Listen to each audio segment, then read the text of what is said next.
Alright YouTube, it's your boy Alex Trains Chess back here for another video. I'm really interested to get into this topic for you guys because as I mentioned before on the channel, I don't do YouTube for a career. I'm actually a structural analyst, engineer by day, and today we're going to talk about how fundamental principles in structural mechanics are going to allow you to get over your lower back injury and also prevent injury in the future. So let's talk about why right now. Alright everybody, so I've drawn a couple pictures out here to help us understand why it's so important that you utilize your core when deadlifting or squatting or even in recovering from a lower back injury. And in order to understand why this is so important, we need to look at a fundamental in structural mechanics, and this is the concept of the cantilevered beam. So a cantilevered beam is basically a structural member which has a longer lengthwise dimension, an axial dimension this way, than it does a dimension from here to here, or a dimension going into the page, okay? And I've got a ruler here, which is a beam-like structure. As you can see, it's 12 inches long, and it's only about an inch wide, and it's very thin in this dimension too. And we'll take a look at that here right now. Alright guys, so let's see a demonstration of this in action. So right here I've got a 12-inch ruler, nothing fancy, it's plastic, and I've got a green rubber band on here so we can demonstrate what happens to a beam-like structure when we put it, when we apply a load. So right now I'm going to clamp one end, so I'm not going to allow the beam to move like this, and I'm not going to allow it to rotate, right? And I press down on this end. Now look what happens on the top. So on the top, the rubber band has been stretched a little bit from neutral. So here's neutral. See how it's kind of loose? And now here we are in the deformed state, and you can barely move it at all. Now look what has happened on the bottom though. The bottom has loosened up. And that's indicative that on this lower surface, we've kind of moved this end of the beam closer to this end. We've put that in compression. All right. Okay, so now we've demonstrated that, we can see that when the beam is loaded at this end, we get tension on the top side and compression on the bottom side. And another way we can load the beam is by applying a load in the axial direction like this, in which case we get compression on both sides. So now that we understand that, we can go over to our person executing a deadlift. Here's his head, here's the back, here would be the quads and the glutes, here's his ankle, shoes, and he's lifting, or she is lifting a weight here through the arms. And what we're interested in is this area right here that I've circled in red. This is the spine. So if we look at that up close, we've got our spinal column right here that consists of these squares, which are vertebrae, and these circles, which we're going to call the discs, okay? And now I've also drawn in here the core, which is going to sit on this side of the spine. And I've drawn the spinal erectors and the glutes, just kind of represented as this strange shape right here, which would be right around this corner right here. Okay? Now, let's take a look at what happens when we apply this weight right here. So, if you've taken any classes or have done any reading on vector addition, okay? If you have an angle theta here between this vector, and we want to transform this vector into an axial component along the spine and what would produce a bending component along the spine, then we get these two vectors right here. I've labeled them axial and bending. Okay, now this system right here can really be treated a lot like this situation over here with the cantilevered beam. It's a little bit more complicated because we've got the erectors and glutes rather than, you know, the spine just being planted directly into the ground. But in general, this region right here will behave a lot like this region, or a lot like this structure right here. So when we apply a bending load like this, we're going to get tension along this side of the spine, and we're going to get compression on this side of the spine where the core is.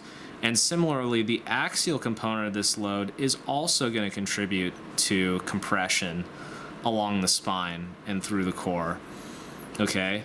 Now this tensile load, in order to prevent the spine from just rotating like this, needs to get taken up by the glutes and hamstrings. Now that's why doing the deadlift is, or you know, a squat for that matter, is such a great exercise for the glutes and hamstrings, right? Because these, in response to getting pulled this way, are gonna get some tensile load in them.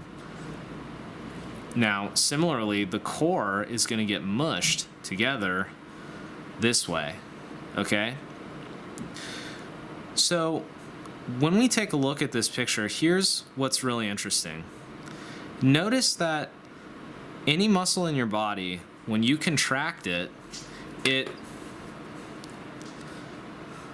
it's harder to compress when you contract it. Take the example of simply flexing your biceps, right? When my bicep is extended out like this, notice how it's, you know, it's kind of mushy. You know, it's not, if I were to try and squeeze it kind of like this, it's pretty easy to squeeze. But now when I contract it, look at what happens. It becomes a lot harder, it becomes a lot more difficult to squeeze this way. And in fact, you can even feel it when you try to squeeze your biceps really tight as you can. It's resistant. You know, it's like hard to touch your fingers to your shoulder almost, you know, versus coming from here to here, not that hard. But now if I really start to squeeze, coming from this position to here gets really hard. That's because the biceps is contracted. So why is that important? Let's take a look back down here. So you can think about your core in the same exact way. When your core is loose and not contracted, it's going to be really easy to mash the core together like this. But when your core is contracted, it's going to be really difficult to mash the core together like this. And therefore, it's going to be harder for the spine to bend, right? Because this part of the spine where your core is going to try to go into compression. It's going to be harder for that to happen if your core is really stiff, okay? Now, that right there is the most important part of keeping your core tight and keeping your core strong when you're doing lifts like the squat and the deadlift, and it even carries over to a lot of other exercises which we won't talk about. But what will happen if this is too weak? Well, there's two things that can happen. One is you're going to get more compression on these discs, right? Because if I just take the core away for a second, the only thing that's resisting compression in the spinal column is those discs.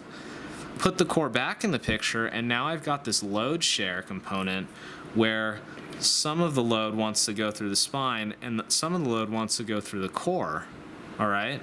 And the more that you can send load through the core, the better off you are, because it's really easy to injure these discs, but it's harder to injure a muscle when it's in compression, all right?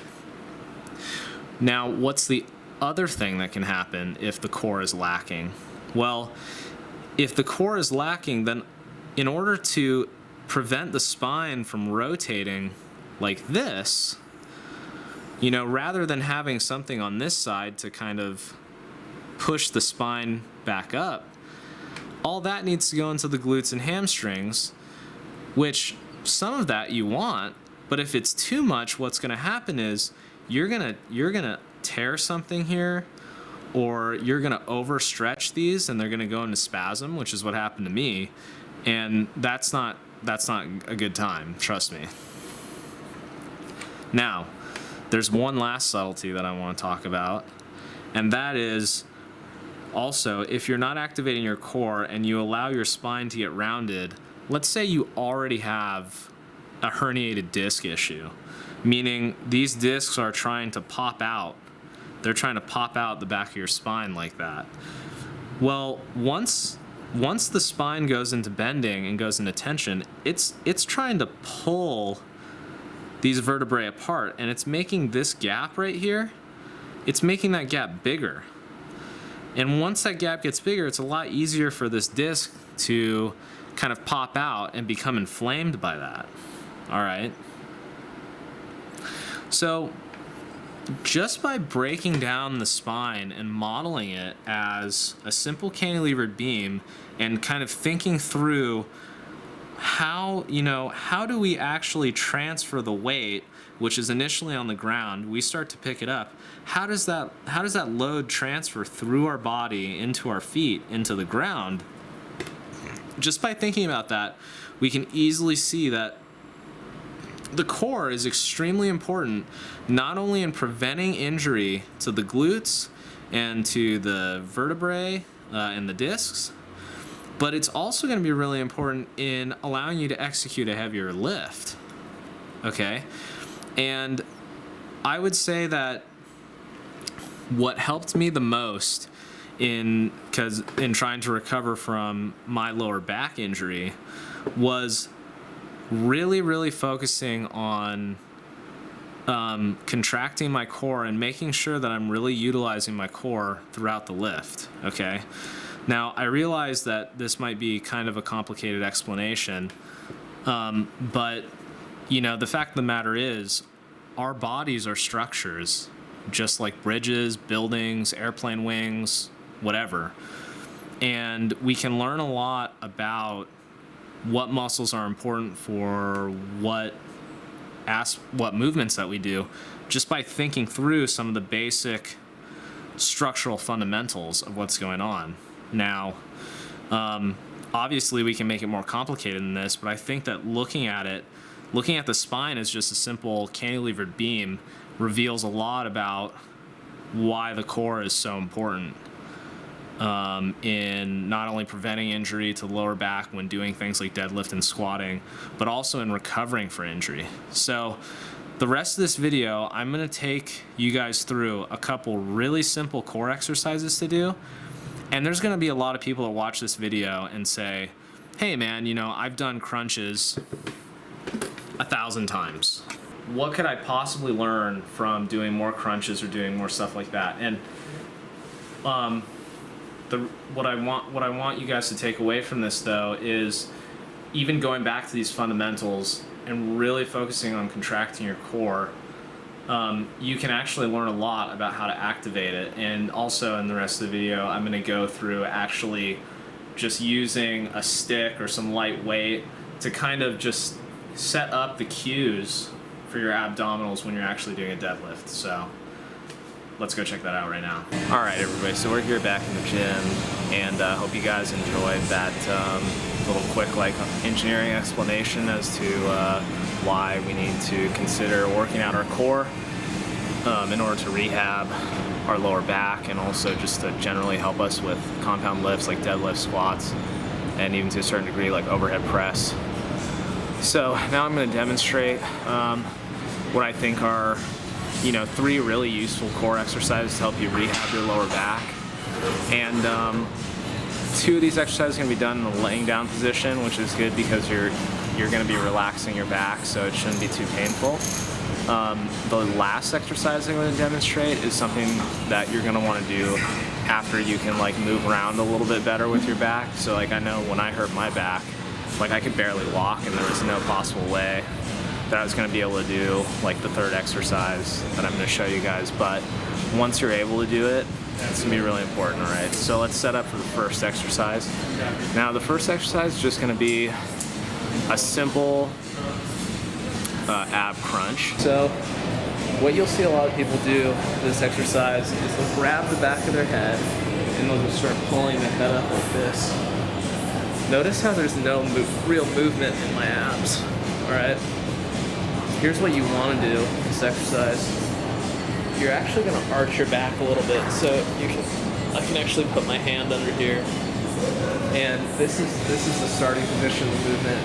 I actually I don't even touch my hands to the back of my head to make sure that I'm not pulling myself up, all right? Now, you're going to come up, and here's where you really want to engage the abs, and what you're trying to do is flatten out your lower back. So you'll even feel a little bit of the pelvis kind of twisting up like this, all right? So down here, up like this, and fully contract your abs. Like it should be to the point that it's difficult to talk, all right? Down, all the way. And here I'm almost sucking in a little bit, almost trying to do an ab vacuum. Because for me, I really feel a stretch in my abs when I do that. And one thing that's also helpful is you can also you don't even have to move your back off the ground. You can just practice closing this gap under your lower back. All right, so that's the first one. Second exercise, we're gonna be in the same position, except that our feet are now gonna be off the ground. It's gonna be 90 degrees with respect to your body. And you can put your hands on the ground to kind of support like this. I actually kind of like to use my elbows, but for the sake of demonstration, I'll just use here. And all you're gonna do is try and lift basically your tailbone straight up off the ground.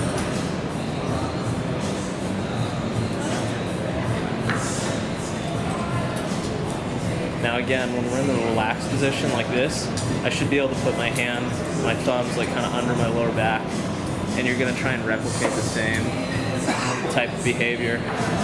All right, so that's the second exercise. Now, you should be able to do these two exercises when your back is in pretty bad shape. I mean, obviously, if you're not like able to move around at all, which for me, when I hurt my lower back, like the first I don't know, I want to say like 2 to 3 days, like I could barely even get out of bed. Like it was a challenge to even like go to the bathroom. But once you're over that phase, you should definitely start getting into these core exercises. The third exercise, this one's going to be a real challenge if your back's hurt, but this is a really important one because this is what teaches us to use our back and our core together at the same time. Now this is just going to be a simple plank. So, simple plank, down on the elbows. Now, if you're really struggling, you can, it's probably a better angle.